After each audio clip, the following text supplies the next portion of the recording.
of people on earth, the oppressors and the oppressed, and in between are the cowards and the hypocrites. Which are you? No matter how tough the challenge, how high the obstacles, we always overcome. What Nigerians need now is not about the taunting. Who can come and The hypocrites. Which are you? No matter how tough the challenge, how high the obstacles, we always overcome.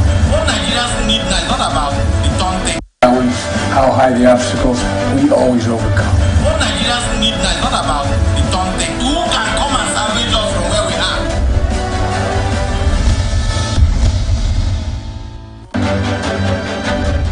All right, good to have you back on ATN, but it's time for Atlantic Television Network Open Conversation. And this is the flagship political platform through which trending political news, events, and stories are discussed with stakeholders.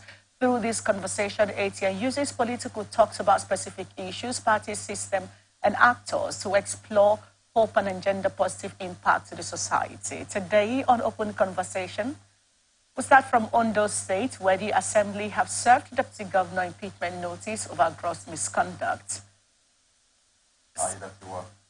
Aida files suit stopping impeachment process against him. And the Chicago State University Tinubu academic records release will shock Nigerians. This is coming from a PDP stakeholder, Obaseki. From the Supreme Court, PDP demand immediate full-scale investigation into the fire outbreak. And still in Chicago State University, APC asked Katiku to discontinue U.S. case for Nigeria's sake. Coming from Delta State, Nigerians desire electoral process where our will prevails. Obovueri. A nation building, Labour Party reiterates Obi's commitment to new Nigeria without violence. Our guest on the show today is Dr. Pabon Barry Bene Barra. He's here this morning as a socio-political analyst. We'll back to you after the break. Representing people. Mr. President, my people are under siege. I will place economic stability and confidence. To condemn this act and call for the immediate release of this minister in the Temple of God. What our brother access to our money will put in the bank.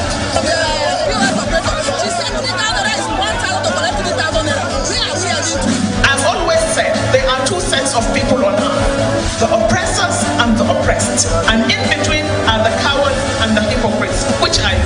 No matter how tough the challenge, how high the obstacles, we always overcome. What Nigerians need now is not about the taunting. Who can come and salvage us from where we are? All right, good to have you back on ATN Open Conversation right now. Let's quickly welcome our guest. Good to have you here today, Doctor. Morning. Thank you very much for having me. You're welcome, sir. And your very first time on ATN. Yeah, sure. And you're ready to have open conversation. Sure. All right, let's roll. The Ondo State House of Assembly have served the state deputy governor, Mr. Lucky Aiyedatiwa, with impeachment notice. A letter dated September 20, 2023, written and signed by the Speaker of the Assembly, Mr. Oladiji Olamide Adesami, and released to newsmen on Monday, was received, signed, and stamped by the Office of the Deputy Governor, Monday, September 25, 2023. Recall that media reports had said that the embattled deputy governor had claimed that he had not been served with the alleged notice of gross misconduct by the Ondo State House of Assembly. In the letter filed, notice of allegation of gross misconduct against Honorable Lucky Orimisin Aiyedatiwa, deputy governor of Ondo State, and signed by 11 lawmakers. Aiyedatiwa was accused of gross misconduct, abuse of office, with actions likely to bring down Ondo State government, financial recklessness, publication in print media by your media aides, maligning the credibility of the governor. However, the letter also stated that the deputy governor responds to the allegations leveled against him under the provisions of sections 188 subsection 2 paragraph B of the Constitution of the Federal Republic of Nigeria, 1999, as amended. The House also alleged that the embattled deputy governor was involved in some act of gross misconduct while in office as the acting governor. The deputy governor, Aiyedatiwa, had acted as governor while Governor Rotimi Akeredolu went abroad for medical treatment. He acted between June 13 and September 9 when the governor returned. Okay, let's dive straight into the issue on ground. You know, with the recent events in Ondo State, it has provided fresh 7 of political theatrics, okay, which it is featuring the chairman of Southwest Governors Forum, that is Governor Rotimi Akeredolu, between him and his deputy governor. So what is on ground now? Are we to say that the deputy governor is denying the fact, or he is refusing or contesting the fact that he is being impeached? Of course, he has also filed to stop the impeachment. You know, the gross misconduct is bare. I would like you to take your reactions on this. Thank you very much for having me. The issue of Ondo State, you know, within the Nigerian political space, is not new, because what the politicians do is to see how they can capture power. But in this case of Ondo State, the deputy governor is denying he has not received any letter, you know, and that's always the case, because there is this caveat, this open window people want to use most often times to see how they can get out of it. Now, if he has been served and is denying the fact that he has been served, he has also gone to court, remember, he's gone to court, and he's going to make his argument. And there's one concern I have about this issue of serving him letter of misconduct or gross misconduct or all that. In whatever they are saying, they have not really stated out categorically, this is what you did. This is what you did. They say when he was acting. It was stated that he kind of signed off 300 million naira to purchase an SUV, you know, from the palliative fund. From the palliative fund. Now, even at that. Okay, there are some other things. Let me quickly bring that back. Okay, some other things that was listed as part of the things that he did. Okay. He's alleged to have involved in some act of misconduct while he was the acting governor. Number one is that while he was the acting governor, his aides published very damaging articles about the governor, the sick governor, literally mocking him and all of that, and he did nothing about it.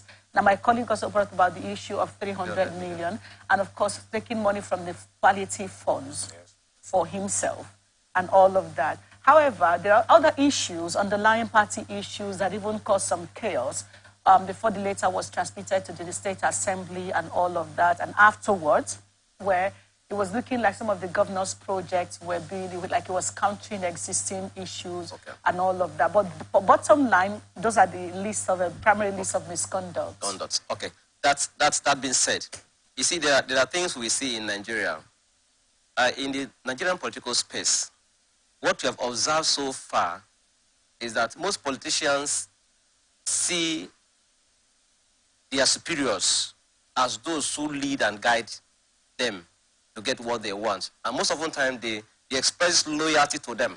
But in the case of this deputy governor, for me, if something was published against your boss, and you're not aware, and your attention has been drawn to that, I think you need to come up to own up to it, whether you were part of it or not. If you are not part of that process, you deny it in total, and look, you either punish those who did that because they are trying to do that to destroy you. You punish those who did that publication. But if he did nothing about it, it means he was on the no. And don't forget that those who are subordinates, for example, want to see how they can also surmount and get to that position of being governor. And they try to buy the minds of people. And what I don't like in Nigerian politics is destroying people to get to the higher level, which is very, very wrong, very wrong. You see, Nigeria loyalty is one thing that guides politicians. Even somebody who has done nothing in the party, so long as you're loyal to the person in power, you can see all around it's happening. It's happening all around. That because you are loyal to a particular person in the party, that person's interest and opinion can override the interest of the party. And the person can decide to go and pick you as either a running mate or to substitute or to take over the seat from him as a governor when the time comes. So these are things that plays out in the political space. And for the mere fact that, anyway, we can't say as a person, the deputy governor decided to maybe to downplay on certain things because he wanted to see how he could, can you remember what happened in Edo State? Obaseki tribe. These are things that are playing out because, don't forget that he may not be acting alone. There are people acting with him. even from within the state and outside the state, who are also supporting him to do certain things to take over the realms of affairs of the state. So they may also like see how they can push him. But as a human being, I think one should be very, very concerned about your name and your image. Your name and your image. Now, if you are this type that you want to feel that you will take over the reins of power from your governor, your boss, he tutored, in fact, he brought you as deputy governor in order for you to learn the process. To learn the process. So when you learn the process and you are doing what he is doing, you are working with him, it's a teamwork. You remember he said, when he went to court, he said that it was a joint ticket. Let me quickly bring the court, his Okay. piece into the court. Okay. So speaking of the Ondo State Deputy Governor and the impeachment process against him, the Ondo State Deputy Governor, Mr. Lucky Aiyedatiwa, had moved to the State High Court in Akure to stop the ongoing impeachment process by the state. He called that the State House of Assembly began the process of impeachment of the Deputy Governor last week, as it wrote a letter to Aiyedatiwa over an allegation of gross misconduct while he was in office as acting governor. The defendants in the suit include the Ondo State government, the governor of Ondo State, Mr. Rotimi Akeredolu, the Ondo State House of Assembly, the Speaker of Ondo State House of Assembly, Mr. Lumide Oladiji, the clerk of Ondo State House of Assembly, and the Chief Judge of Ondo State.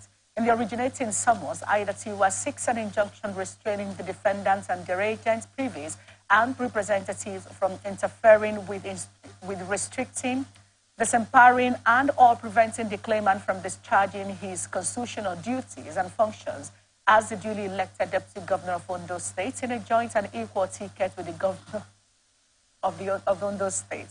The embattled Deputy Governor also sought an order forthwith restoring the total rights and privileges attached or accruing to the office of the claimant, was sought an order setting aside any purported process or notice of any allegation of gross misconduct against the claimant on the grounds that such process or notice is a violation of Section 188 of the 1999 Constitution of the Federal Republic of Nigeria. Let me just jump in this way. What is going on? Let me draw two inferences, including that of Aiyedatiwa. Okay. The president of Nigeria, accusation was made that he wasn't the owner of the certificate or something he was produced Chicago State University certificate. And now we're hoping and praying that somehow he would